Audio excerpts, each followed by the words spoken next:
research professor at SUNY Downstate in the Department of Medicine and Cell Biology.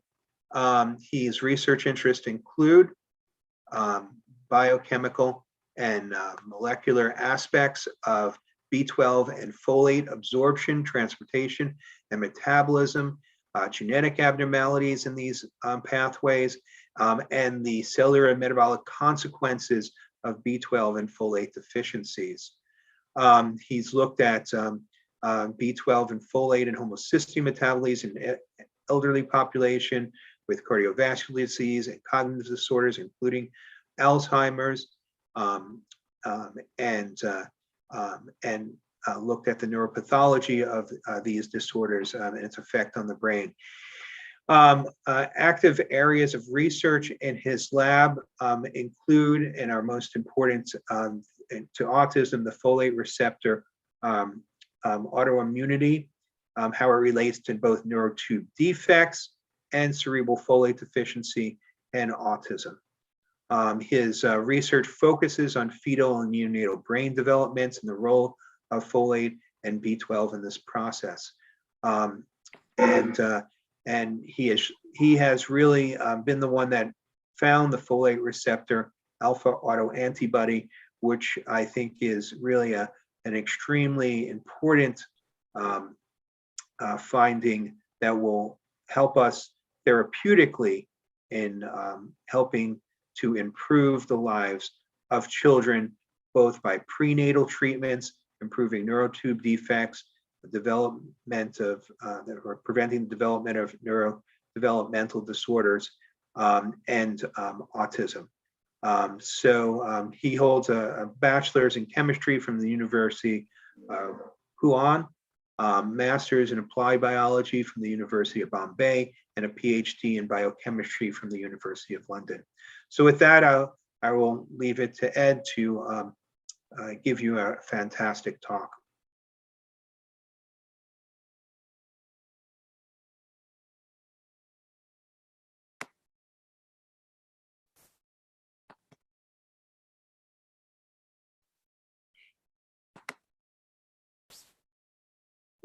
Thank you, Richard, for that great introduction. It's a pleasure to participate in this conference. Let me share my screen with you. Should I hit the full screen? Okay, good. Yeah.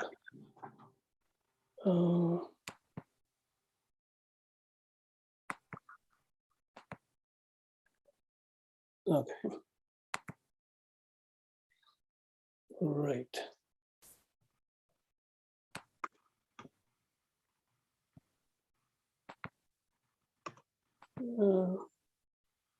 I'm trying to see if I can. I'm seeing you, Richard. Can I see me? I can see your slides. No, but can I? Where am I? I don't see myself. Oh, I don't know. Okay. I can't see you. Okay, But all I right. can see your slides. I can see many people here. Okay. All right. So today I'm going to talk about folates, folate receptor autoantibodies, and the connection to autism spectrum disorders. In terms of disclosure, I would like to mention that the patent for the measurement of folate receptor autoantibodies is owned by the university, the research foundation, and I'm going to talk a little bit about the off-label use of folate or folinic acid in this case. So what is autism? We know autism as a behavioral disorder, and it is pretty evident that it is as a result of disordered brain development during fetal life and early childhood. The causes of autism remain unresolved. Consensus dictates that it is a multifactorial disease. That means it is not a single gene disorder. It does not follow Mendelian inheritance, and it doesn't follow typical Mendelian genetics. It is multifactorial, and those factors remain unresolved. Now, what is folate, and how does it connect to brain development and function? This is what I'm going to discuss today, and ask a rather reactionary question, like, could a single nutrient contribute to the clinical phenotype of autism?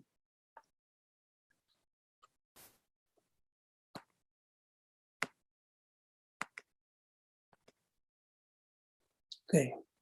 Now, just to introduce folate to the audience here, folate is a generic term used for vitamin B9.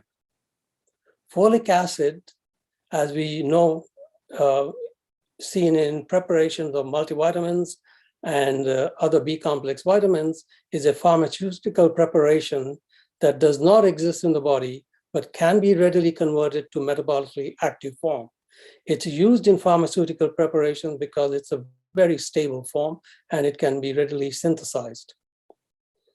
Now, normally during absorption, folic acid is rapidly converted to methylfolate due to the high dihydrofolate reductase and methylene tetrahydrofolate reductase activity in the gut. So at physiologic concentrations, when folate is introduced in the diet or orally, most of it will be converted to methylfolate before it reaches to circulation. Therefore, methylfolate is the major circulating form of folate and is taken into cells by the folate receptor alpha or the reduced folate carrier. Under physiologic conditions, it is primarily the reduced folate, the folate receptor alpha that functions, which has a very high affinity both for oxidized form as folic acid or as a reduced form of methylfolate.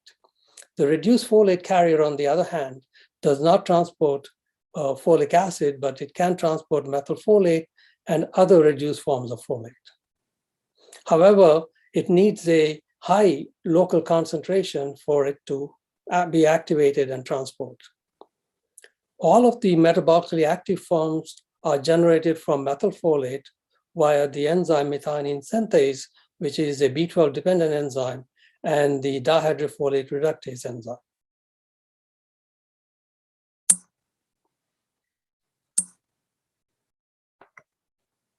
Okay, so before you get overwhelmed by this, let me simplify this diagram for you. And what it shows is basically all of the single carbon exchange reactions and metabolic pathways involving folate. So folic acid is converted by dihydrofolate reductase to tetrahydrofolate, and that tetrahydrofolate pool then forms all of the reduced forms of folate that are actively involved in transporting single carbon units or carbon skeletons for the synthesis of various compounds. Among them, most important is the synthesis of purines and pyrimidines, which contribute to DNA and RNA synthesis and ultimately to cell replication. It is also involved in production of methionine via the homocysteine methionine conversion, and this requires vitamin B12. And the methionine formed is an important precursor for maintaining intracellular SAM, or S-adenosylmethionine, which is considered a universal methyl donor for methylation of DNA, RNA, and proteins. Okay. The homocysteine there is also a contributor to cystathionine production, which is very high in the brain, by the way. And cysteine produced from there is a source of cysteine for glutathione production, which is important for maintaining the so-called cellular redox state and mitochondrial function. On the other hand, if you look on the left bottom side here, one of the purines produced is GTP. GTP is hydrolyzed by the enzyme GTP cyclohydrolase to produce tetrahydrobiopterin, which is the important cofactor for the hydroxylation of aromatic amino acids to produce neurotransmitters. So as you can see from this diagram, that there are so many pathways and so many reactions that can basically control cell replication and metabolic reactions. So it could have a profound effect on brain development and function, as you see in fetal as well as neonatal brain development. So to summarize, since folate has a major role in purine synthesis that leads to DNA synthesis, and methylation reactions that leads to regulation of gene expression. This could profoundly affect neural development, and that in turn could affect brain function. And hence the connection between folate and developmental disorders. So looking at folate, there are many ways one could develop folate deficiency, whether it is malabsorption, low dietary folate, or genetic defects of folate pathways. And more recently added to this repertoire is the folate receptor autoantibody that could impede the function of folate transport. Folate deficiency, on the one hand, as seen on the left here, could lead to various pregnancy-related disorders. That includes infertility, miscarriage, preterm birth, neural tube defect pregnancy, and other gestational disorders. Shown on the right-hand side here is what could potentially happen after birth to the developing brain. Here you could have effect on metabolic processes, DNA RNA synthesis, again, the methylation and epigenetic regulation, effect on neurotransmitters, neurogenesis. Among them, what is seen and identified in autism is the cortical layering defects, axonal connections, and dendritic branching and pruning. So one can envision a scenario where basically so many different things are affected that not one single pathway or cause could be attributed to what we see in autism spectrum disorders. So just to introduce folate receptor autoimmune disorder here. Folate receptor autoimmune disorder presents with blocking and binding antibodies in the blood, which can be readily measured by standardized assays. What we know so far is that approximately 70% of the children with autism spectrum disorder are positive for both either blocking, binding, or both of these antibodies. These antibodies are prevalent in families with ASD children and ASD patients. What we know so far is about 38% of the parents are also positive for these antibodies. What is really interesting and fascinating is that these antibodies are also prevalent in unaffected siblings. Now, the main question here is, why are these children not affected? And this is a major topic for discussion, which I would not go into here, but just to indicate that there could be multiple factors that protect one fetus from the effects and another fetus is affected. So this could happen under various circumstances, and we could discuss this at a different conference later. Now, the presence of folate receptor antibodies causes these neurologic deficits associated with autism spectrum disorder. But how severe the neurologic defect is and the onset of the defect is dictated by the appearance and the titer of antibodies. So to show here, if at a very young age the child develops antibodies, this could lead to a very severe form of developmental deficit, such as the CFD syndrome. As the child develops antibodies later on between years 2 and 5, it could lead to spastic ataxic syndrome, intellectual disability, as well as learning deficits. And if the child develops later on between the age of 5 and 12, it could lead to milder ASD conditions such as Asperger's syndrome or psychotic disorder. And typically in older children, in addition to autism, we also find dystonia and schizophrenia associated with folate receptor autoantibodies.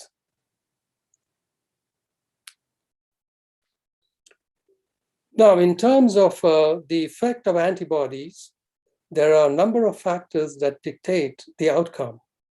And here I'm showing you a diagram of maternal and paternal antibodies. If both parents are positive for the antibodies and the fetus is exposed to the antibody during embryonic and fetal development, the prognosis is poor and the disease is severe.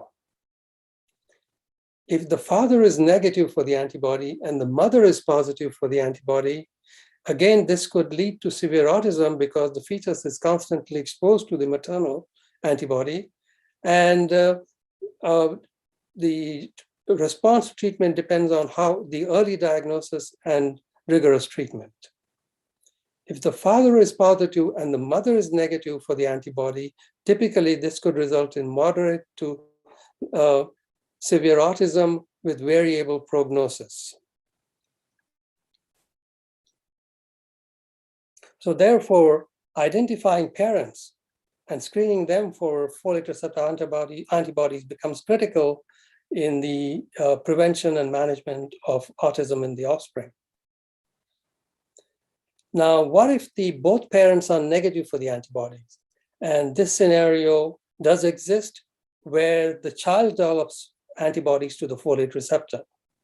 And what we do know is the earlier the child is exposed to milk antigen, folate receptor is present in high quantities in animal milk and milk products.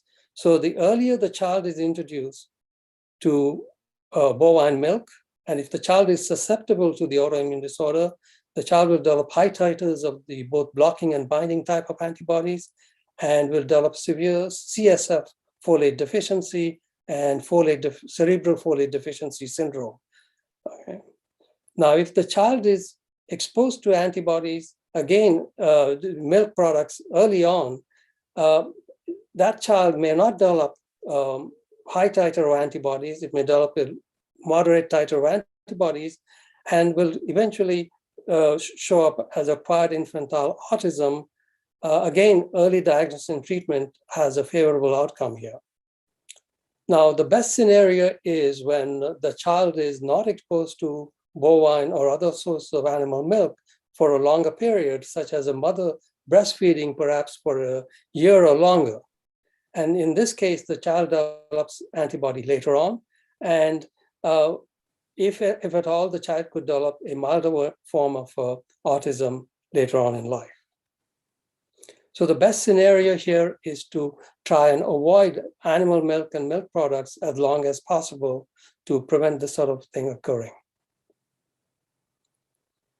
So in terms of treatment strategy, clearly a milk-free diet and high-dose folate administration would be the ideal thing to do.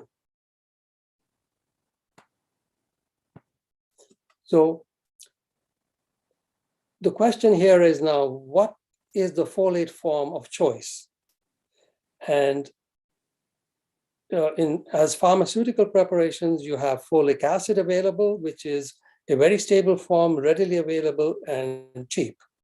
Then there is methylfolate, which is not so stable, but it is also readily available. And then there is folinic acid. The question is, which form should be used in the treatment of ASD? So to address this question, we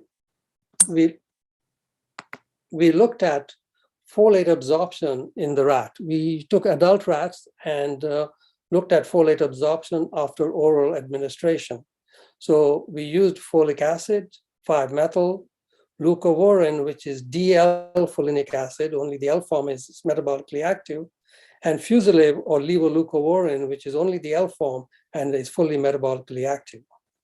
If you look at the purple bar down the panel, you'll see that no matter which form is used, typical peak activity concentration in the blood is seen around 60 minutes. The green bar shows conversion to methylfolate, and most forms are converted to methylfolate, perhaps more so in the case of leucovorin. Also, there is more tetrahydrofolate formed from levoleucovorin. The one thing about using folic acid is that, as you see on the red bar here, there is a significant amount of unconverted folic acid appearing in the circulation.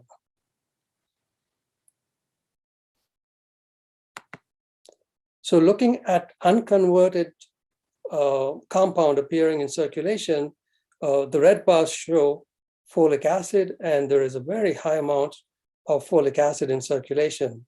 Mind you, the dose administered here was 4 milligrams per kilogram body weight, which is twice the dose that is highest dose given to children with the autism spectrum disorder. And at this pharmacologic dose, clearly there is a significant amount of unconverted folic acid appearing in circulation. There is some recent literature criticizing the use of folic acid even as a supplement because they feel that the unconverted folic acid has a negative effect metabolically, and it may be detrimental to folate metabolism.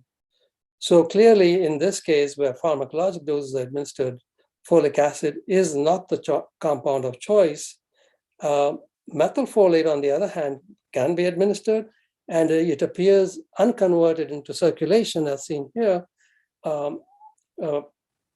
and it can be readily converted to other forms of folate via the enzyme, the methionine synthase and dihydrofolate reductase.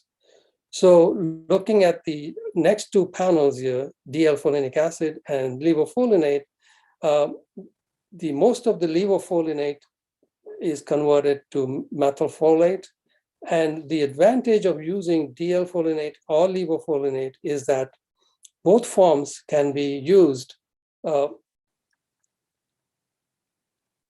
Both forms can be utilized in metabolic processes. So even if it is not converted to methylfolate, the form that is not converted can be readily used in metabolic reactions. So to connect folate receptor antibodies to autism spectrum disorder, we looked at the rat model of exposure to antibodies during pregnancy. A rat model of exposure to folate receptor antibodies shows behavioral deficits such as social interaction deficits, learning, memory, and cognition deficits in the pups. And this data is all published, is out there in the public domain. These deficits can be prevented by pre-administration of folinic acid. So what could be the potential mechanism, both of the pathology as well as the rescue?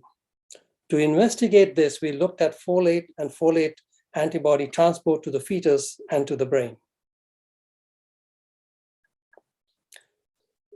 So shown on the right top panel here is the brown staining material is the presence of folate receptor antibodies, in this case, rat folate receptor antibody administered intraperitoneally, and its distribution in a pregnant rat. So you can see there is a tremendous accumulation in the placenta, in the yolk sac, as well as in the embryo, much less in the embryo.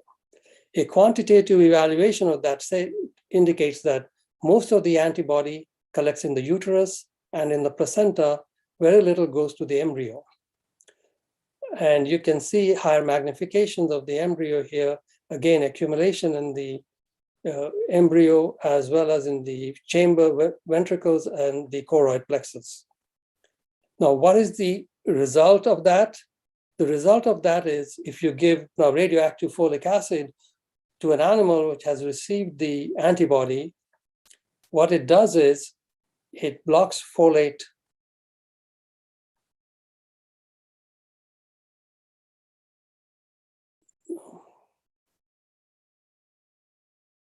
It blocks folate transport. That blockage is seen most in the embryo. Here's the normal embryo. Here is the embryo receiving folate receptor antibody, 1 or 2 doses, depending on 48 or 72 hours.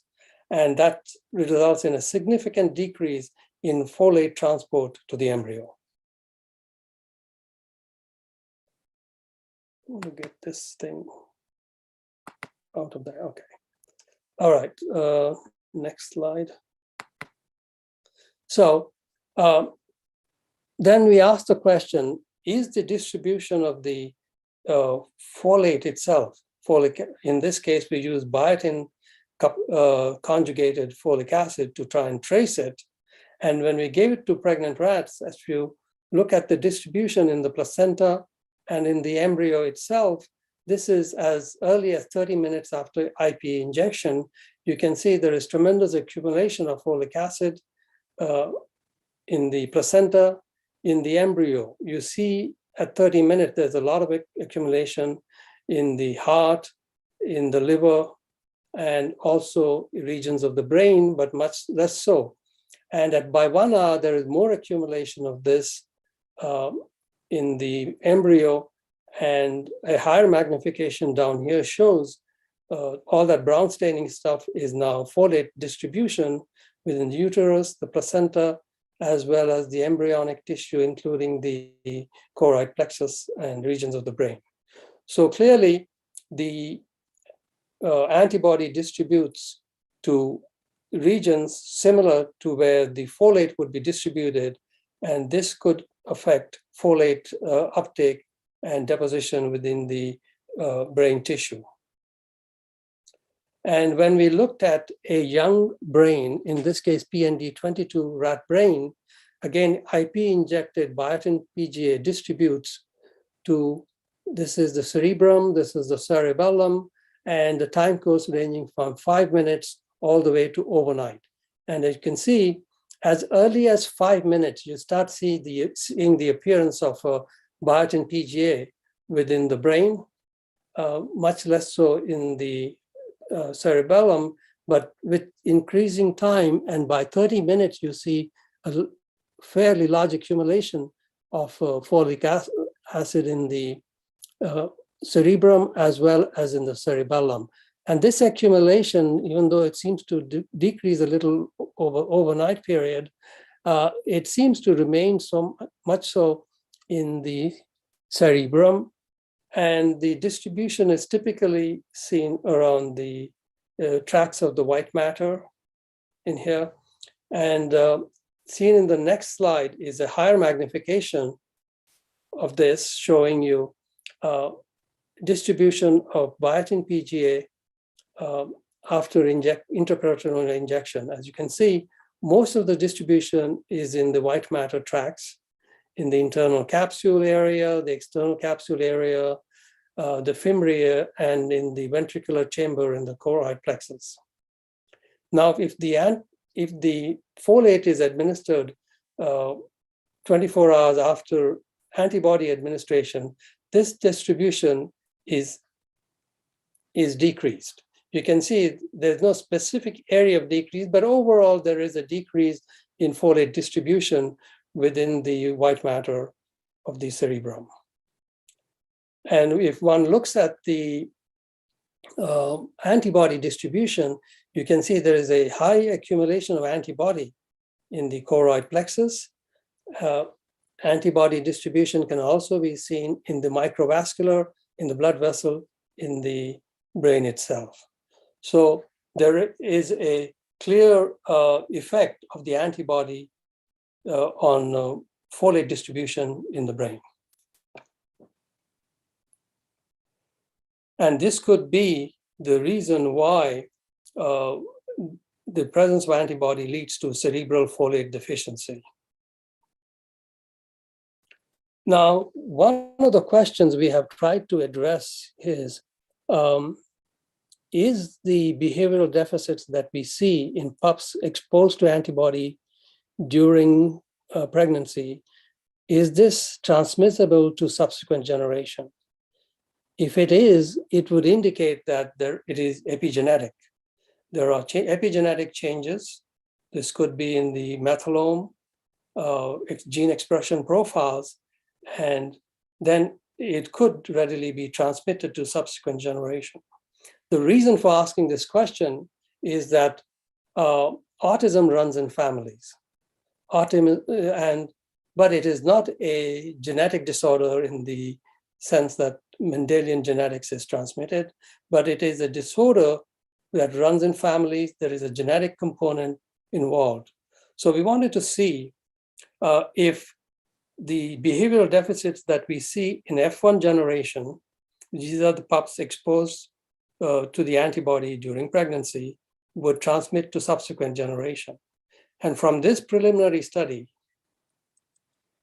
whether it is looking at vocalizations on PND4, which is an indicator of bonding between the mother and the newborn pups, or whether it is looking at male vocalizing of bonding in older pups, as well as active and conflict avoidance tests, which are indicators of deficits in higher learning, such as learning, memory, and cognition.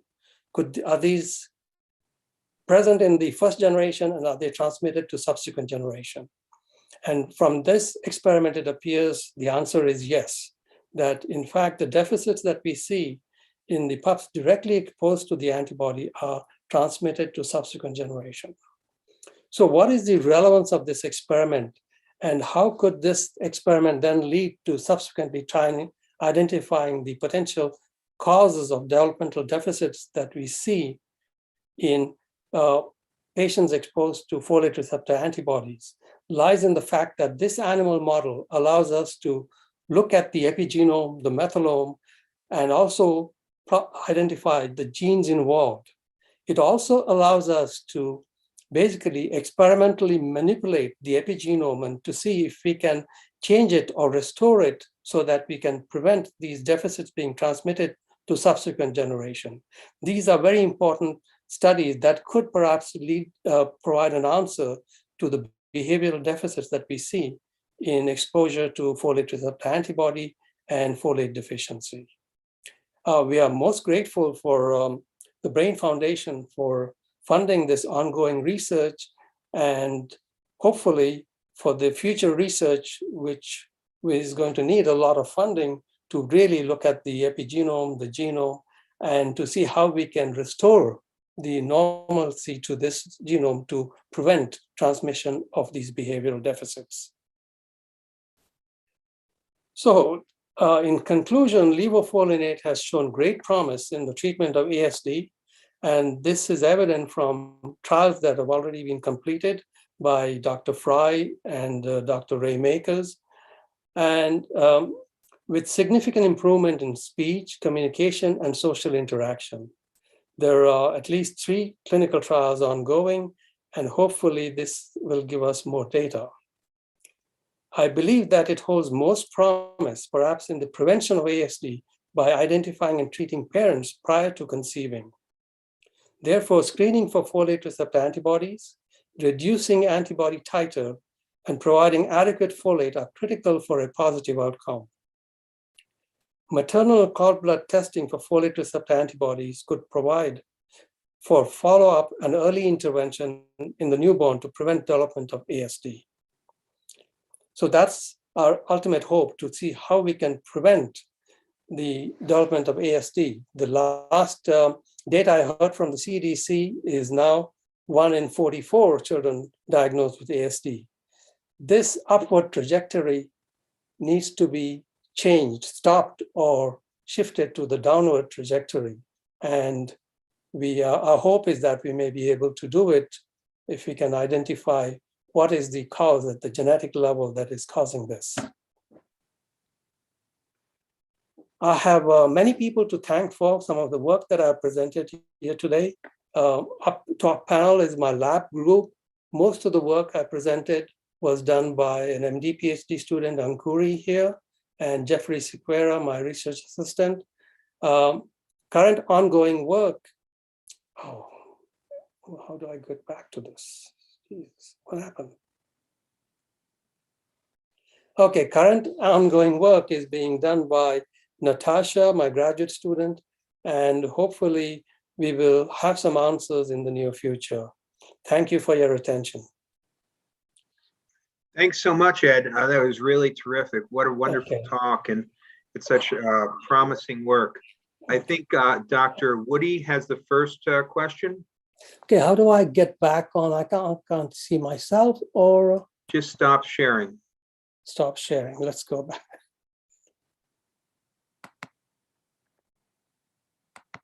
Okay, great. All right, I'm back. I'm sorry about that last slide.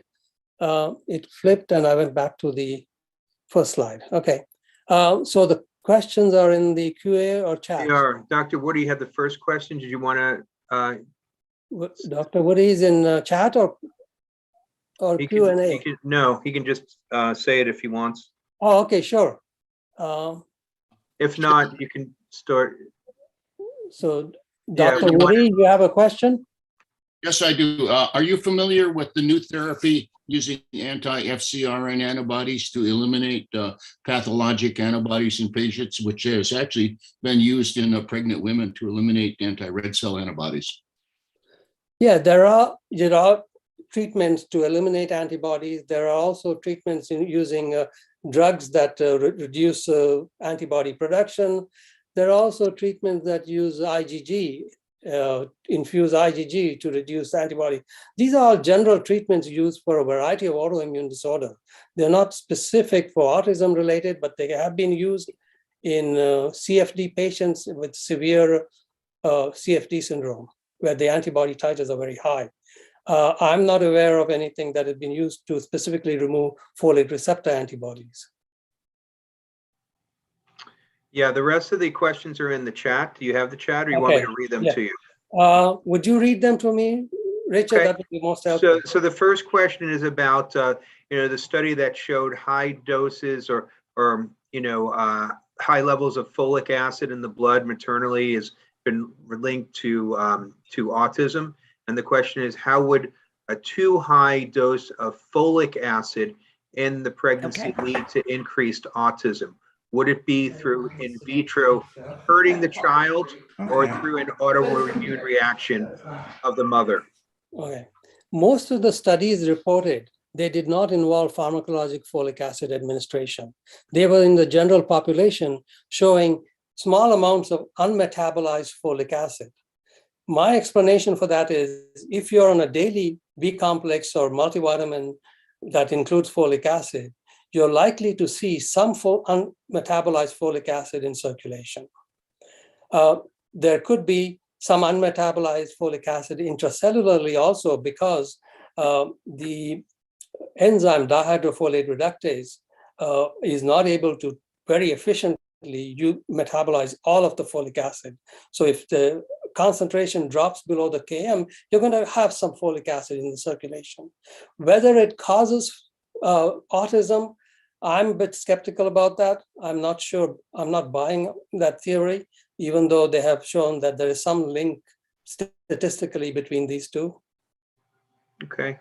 Next question is, given the transgenerational influence, at what gestational stage is the FRAT most beneficial for prenatal testing? Ideally, the FRAT should be used in parents before conceiving. If both parents are positive or one parent is positive, they should be treated both to reduce the antibody titer and to provide adequate folate. That would be the ideal scenario where the parents are screened prior to conceiving. And if that is not done, then I think introducing larger doses of folinic acid during pregnancy and also during early childhood may help prevent the disorder, those who are susceptible to the disorder. Okay. Now, an interesting question. What is the range of epitopes? What is known about the immunogenicity of the bovine folate receptor, that is immunogenic polymorphisms? Any info on different strains of cows? Have you looked directly at the methylome in rats in high titer or in high titer humans? We have not looked at the methylome in the rats or humans, but that is clearly our objective to going forward, to look at the epigenome in some detail and to see what changes have taken place and can we restore these changes by providing folinic acid to the rats before pregnancy and during pregnancy and see if the outcome changes. Now, what was the first part of the question? Whether there's any epitopes specifically. Do you know anything? Yeah. So what we do know is that bovine milk is highly immunogenic. So is camel milk folate receptor. The least immunogenic is actually goat milk, even though goat milk contains about twice as much folate receptor as bovine and camel milk. Okay. Epitope-wise, the antibodies that we have identified are blocking type. So they bind to the active site of the folate receptor, whether it is irrespective of which source the antigen comes from. And then there are binding antibodies which identify epitopes that are distinct from the folate binding sites. All of these antigens have greater than 95% homology in terms of amino acid sequence. Okay. And one more question we have time for. Is there any relation between maternal age and frat? Maternal age and frat. Good question. I don't know the answer to that because we really haven't looked at age-wise. I can tell you this, that when we've looked at women with neural tube defect pregnancy, these women mostly were in their late 30s and 40s.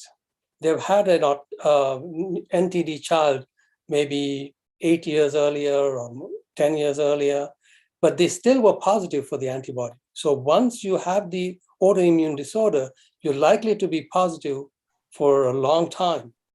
Now, one thing that reduces the titer of the antibody and eventually gets you to negative area is if you go on a totally milk-free diet, as was the case with one mother who, we have published this, had repeated miscarriages and had difficulty in conceiving. She had a high titer of the antibody, and she was put in a milk-free diet for over a year.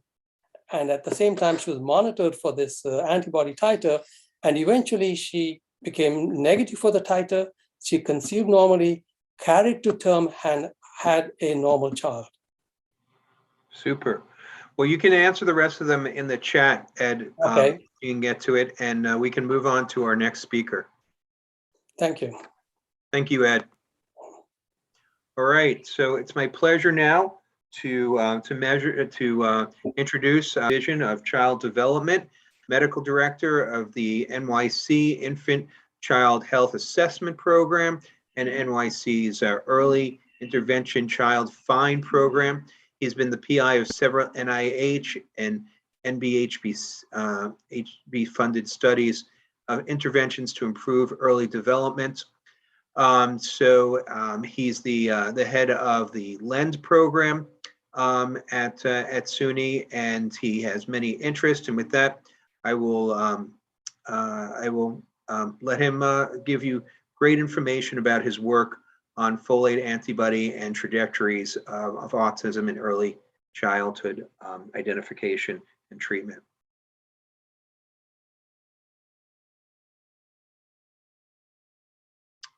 Do you have your PowerPoint? Yeah, great.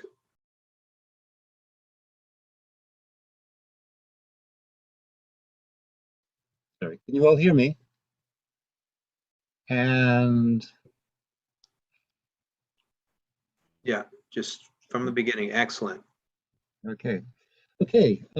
So what I'd like to do is to go over very, very quickly, because I think Ed has covered it, an overview of folate receptor autoantibodies, the linked ASD, use of leucovorin.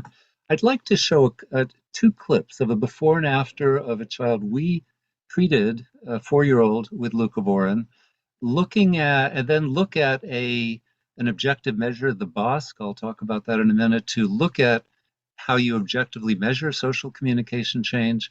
I'd like to come back to the questions that Ed raised about postnatal and prenatal impacts, and then finally move to how this is the rationale for our current Brain Foundation funded study. So let me start. Just to say, I have no financial interest in any of these. We will talk about non-FDA approved use of leucovorin. So can I just say, as a pediatrician, I've worked, our clinic largely sees children on the spectrum at different ages, and we worked for a long time. We see it as a complex, multifactorial process. So when a colleague said, introduced me to some of this work, and Ed's work and Richard's, that, oh, autism, it's due to a lack of folate in the CNS, I must admit that my reaction was this. It sounded like something out of a tabloid. It sounded like, oh my goodness, autism cure found and it's a vitamin. And I was skeptical, to say the least. I've come around. if I could just go over, there's some very convincing evidence on this, that folate receptors disrupt the folate receptor alpha, that it results in CNS folate deficiency, the strong link to autism spectrum, that you certainly see a very, very high rate in children diagnosed with ASD. This would be comparing to folate receptor positive rates, maybe of 10 to 15% in the general population, depending on the study. But most strikingly, and this is especially work that Dr. Fry has done, that treating with leucovorin, bypassing the folate receptor blocking step and correcting central nervous system folate, really shows a clear clinical improvement, certainly in language, but also in social communication in preschool and school-age children. So let me start by seeing if I can get this to work. I'm going to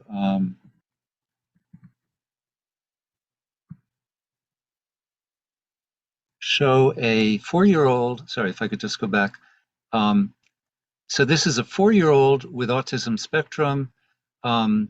He had language delay, very poor social interaction, and we arranged the testing through Ed's lab and he was positive for blocking FRA. So let me show, if I just open this. And we have more race cards. Let's open this. Let's see what we can do with this. Can I just ask, are you all able to hear that? Was that okay? Was that working? Yes. Yes. Yep. Ooh, that's so cool. One for you. Look, and one for me. Should we erase the cards? Let's see what this does. Put this down. Oh, good job. Can you turn this? You have to turn it. Can you turn it? Yes, good. What is that? What animal is that? That's a chicken? Good job. What else do we have? Oh, another one. Ooh, let's do it together, Nikos. Let's see, can we do it together? You do one and I'll do this one. Look, which one do you want to do first? You pick one here and I'll do the same one here. Okay, you want to pick this one? Oh, you want to do race cars? Ready? 3.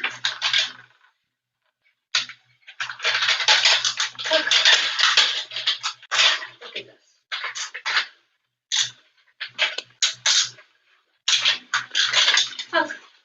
Ready? Should make it go. Pull it back. There it goes. There goes Nico. Look, there it goes. Oh, there it goes. You want to make yours go? Here, put your guy in here. Pull it back. Here, look, pull it back. And go. Yes. Didn't quite go. Here we go. Ready? 1, 2, 3, 4. Go! Whoa. What else do we have in here? What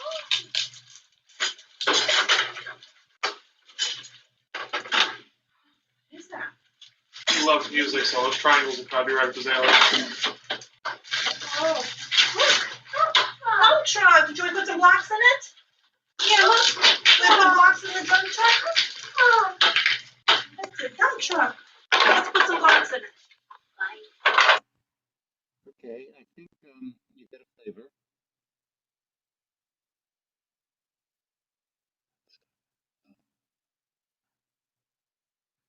Okay, so we treated him for 6 months with 2 milligrams per kilo of leucovorin, and this is when he came back.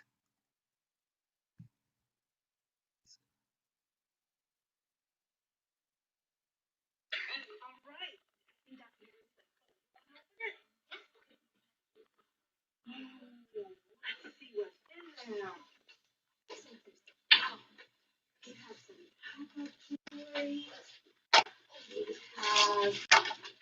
we have farmer with all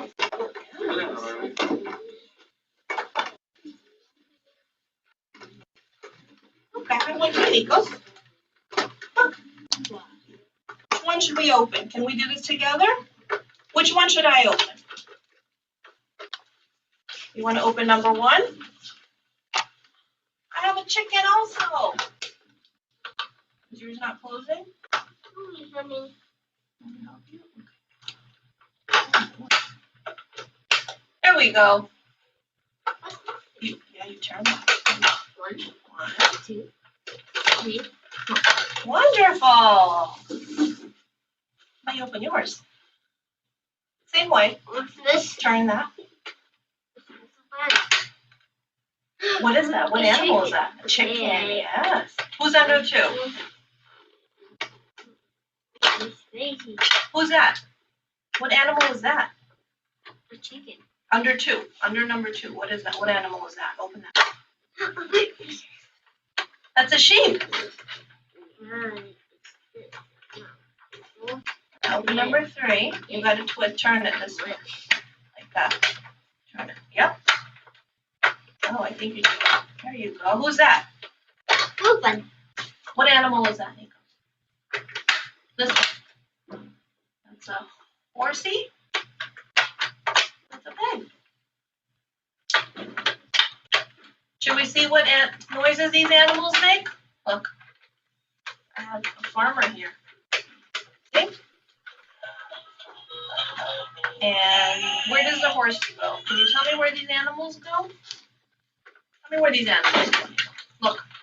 There's a picture of the animal right here, and then you have to match the animal. Can you match the animal with the picture? I'll help you. What animal is this? Where does pig go? Right there. Yeah, that's right. And then it makes a noise. You want to push him down? Push him down. That's a cow. That's the farmer. That's a horse. Where's our sheep? Did we lose our sheep? Oh, here she is. There we go. She's right there. Yes. And if you press them down, you'll hear the noises they make. That's pretty impressive, Harris. I think maybe we move on in the sake of time. You got it. Yeah, do you know the song? Oh my God, I'll have a farm. I'm not working. It's not working. So what should we do now? Here. Okay. So,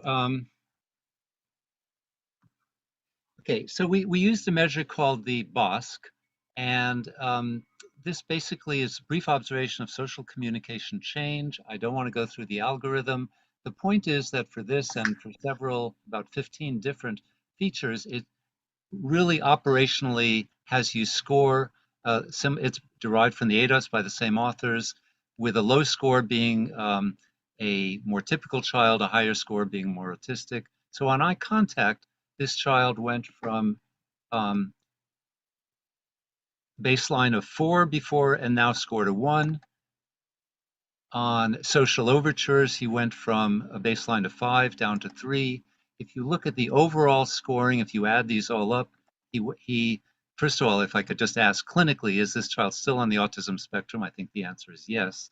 But with an overall score going from 39 down to 19, I think it's consistent with both the parents telling us and our own impression that this is a much more cooperative, engaged, and responsive child. Okay, so this led to proposals that we could ameliorate ASD by early identifying and treating it. But I think the treatment strategies, as Ed started talking about, will depend on understanding what's going on with FRA. This, as Ed covered, are we talking about sort of postnatal exposure to milk, for example, triggering some degree of titer and leading to this, and then we would look in the pediatric period to identify and treat to reduce and autism. On the other hand, if we're talking about parents who are positive and this is being transmitted, and especially when the mother is positive, then you want to look at screening mother and father and looking at obstetric care. Why does it matter? This is a work from Dr. Raymakers. I think he presented last year. Basically, this is the CARS score, where anything over 30 would be meeting threshold and the higher, more autistic. Comparing blue baseline, he had a range of kids of different ages, but then treated them for 2 years, and this would be the score after 2 years of leucovorin treatment. And where K is the positivity of the child and the mother, P the father. So if you could just look at the difference when the child is positive, but both parents are negative, the baseline, first of all, across is somewhat lower. The improvement with leucovorin much more striking. At the other end, if the child is positive, both parents are positive, they're starting out at a much higher baseline, and in fact, the improvement is slight and not significant. So this matters. As Ed said, FRA positivity runs in families. That something like 60 to 70 in one of his studies of parents as well as non-affected siblings were also FRA positive, raising the question, why is it that if you're FRA positive, why do you sometimes get a picture of ASD in some individuals and not in others? Okay, so I think the answer clearly has to do with timing of when the FRA is turning positive, as well as the interplay of many other factors, metabolic factors, genetic factors, and exposures. As far as I know, though, there have not been longitudinal studies. The studies we've heard so far are cross-sectional, looking at where a parent or a child is long after a child is diagnosed, but there haven't been studies starting at birth and looking forward of FRA status in the parents and the child in terms of their ASD development. And so the question we are asking in our Brain Foundation study is, if we were to examine the trajectory of FRA status and looking at later diagnosis of infants and starting with these are infants at risk for spectrum based on already having parents coming in with an older sibling who is positive, could we tease apart the contributions of FRAs that are present in the newborn, as in prenatally, from those that develop later in infancy, and how does that correlate with the emergence and severity of ASD features in subsequent years of life? Okay, so the goals of our Brain Foundation and O'Sullivan Foundation grant study, first of all, to look at that, to look at the trajectory of FRA status in cord blood, and then at 6 and 12 months, and compare that to the clinical course. We will try very hard to go through the second year of life. It's a short, the grant period is short, but to look at when and how much do symptoms and a diagnosis of autism emerge. Secondarily, to look at brain function, to use FNIRS, functional near-infrared spectroscopy, which is a non-invasive neuroimaging, as well as what's more classically been used is eye tracking, as early biomarkers to look for, even in infancy, and there's studies on certainly in eye tracking and some in FNIRS suggesting even before autism emerges, you can see differences in brain function, response to social stimuli versus not.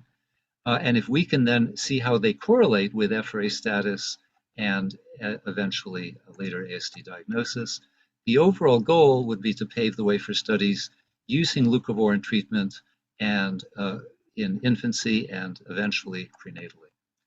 So how we're doing this, we'd like to enroll 30 to 35 pregnant mothers who have a previous child with autism spectrum, who are going to deliver at either downstate or some of our affiliated hospitals, to determine the status, FRA status in cord blood, we're figuring we're at each step going to get some loss to follow-up. Following this cohort through the first year of life to look at ultimate diagnosis with ASD, measuring FRA status at 6, 12, and 24 months, in addition to looking at a whole series of environmental factors, toxic exposures, as Dr. Fry talked about, and especially milk and bovine milk exposure. And then to look at their cognitive as well as social development at 6, 9, and 12. There are not a lot of measures in the first year of life. One is the communication symbolic behavior scales. The Mullen is used for cognitive and language. We would also use the FNIRS and eye tracking. And then the idea would be to continue them into the second year of life when you can start to use more classic gold standard measures such as the ADOS, the ADIR, the Autism Diagnostic Inventory, and continue with the. So in conclusion, if we could better understand the child's FRA trajectory, the ways it's influenced by the parents' FRA status, environmental factors, how these correlate with manifestations of ASD and brain function, could we then better design treatment and preventive interventions, including what kind of approach? Are we starting in infancy, or should we really need to start in prenatally, as Dr. Quadros? So getting back to is a vitamin going to cure autism? I think probably not. But is folate treatment, can it make a major difference in ameliorating and improving functioning in very large subsets of individuals with ASD? I think so. So thank you very much. Thanks so much for that great presentation, Dr. Huberman. We're supposed to have a break. We're supposed to have a 15-minute break, but I would propose that if you could take any questions in the Q&A, through typing in, and maybe we take a 10-minute break and come back at 11:05. Yes, that's All right, that sounds great. Thank you, everybody.